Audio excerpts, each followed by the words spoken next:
what a lot of people don't know is I grew up in a very religious household. I was like to the point where I was supposed to memorize proverbs in the Bible in order to go skiing on the weekends, church every Sunday, prayer before each meal.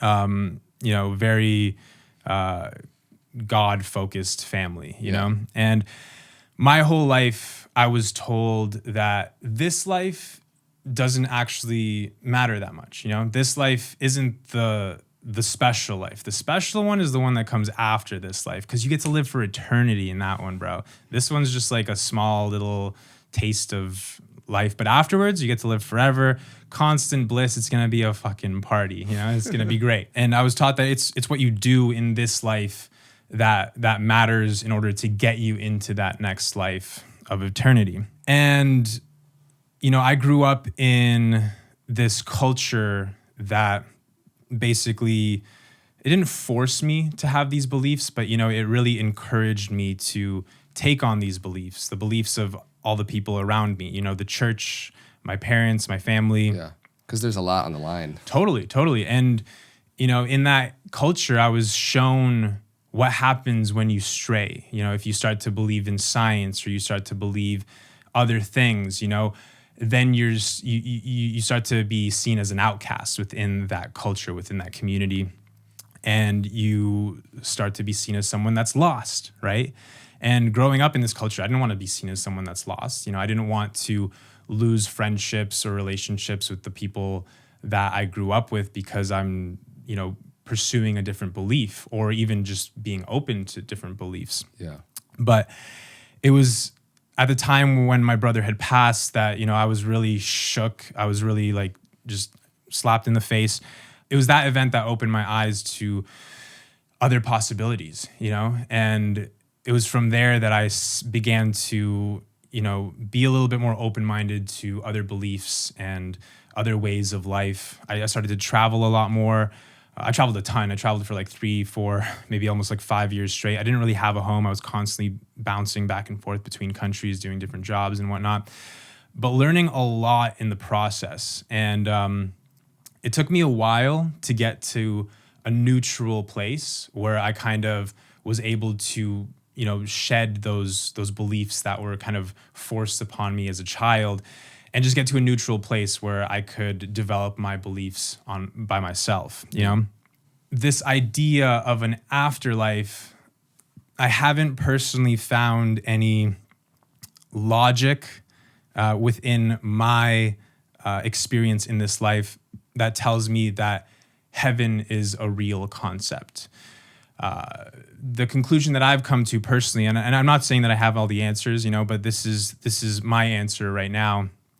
And the one that I feel best about is that the idea of an afterlife was created in order to bring peace or an answer to humanity's biggest insecurity, which is what happens after we die, I think anybody, if they start to dwell on this question as to what happens after we die for long enough, and you don't have any rooted beliefs in something, it could be a very, very, very scary question.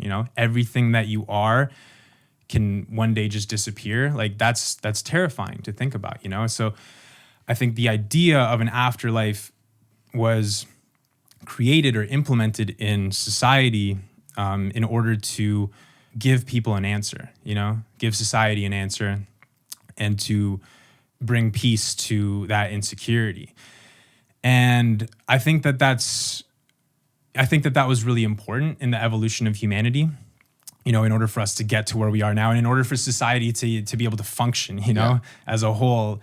Because I think living humans in the face of uncertainty can do drastic things, and with that kind of uncertainty, it can cause people to be very drastic, Yeah. So from there, as I started to uncover that myself, I started to dive into the logistics of heaven. What does heaven look like in the Christian religion? Yeah. You live forever. That's number one. What does that mean? What does it mean to live forever, though? It doesn't mean that you're going to live 100,000 years. It doesn't mean you're going to live 1,000,000 years. It doesn't mean you're going to live 1 billion years. Doesn't mean you're going to live a billion times a billion years. It means you're going to live forever. It means your life is never going to end. Okay, well, what does that mean?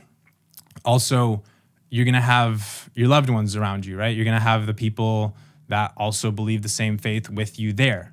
Are they going to look like how they looked last when they were on Earth? Are they going to look like at their prime on Earth, like in their best physical shape and whatnot?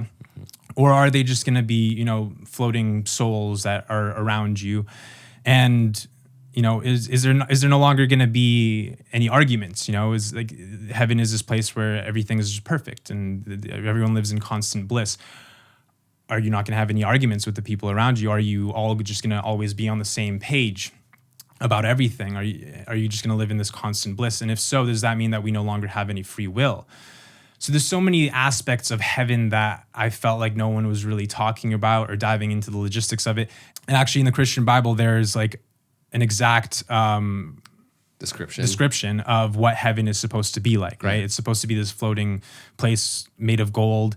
And they even talk about like the exact measurements and whatnot. And I could see how, 1,000 years ago or whatever, that might have sounded great, but now it doesn't sound too great, to be honest. And people in religion, they say, oh, but it's up for interpretation. You can interpret it however you want. But, that's why there's so many different branches of religion, because everyone interprets things however they want. Yeah. But anyways, this idea of heaven to me doesn't actually sound that great. And a big part of why it doesn't sound great to me is the fact that it's infinite. There is no end. I think the thing that makes this life so special for me and what gives it so much purpose is the fact that there is a finish line, that there is an end date, And I know that could be very scary, but I think in my life, I've been able to shift my perspective on this end date from being something that's scary to being something that's actually really beautiful and is something that's really important for me to live fully. When I remind myself that this life is finite, and when I go through these experiences where I encounter death firsthand, it really sparks this light in me to just want to live my life to the fullest. Yeah. And I don't know what heaven would be like.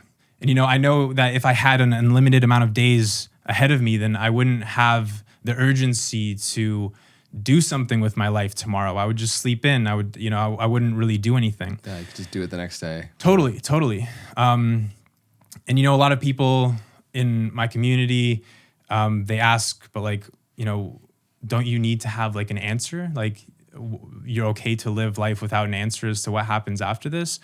And yeah, I'm totally fine. I don't need to spend my life looking for an answer as to what is going to happen to me after I die.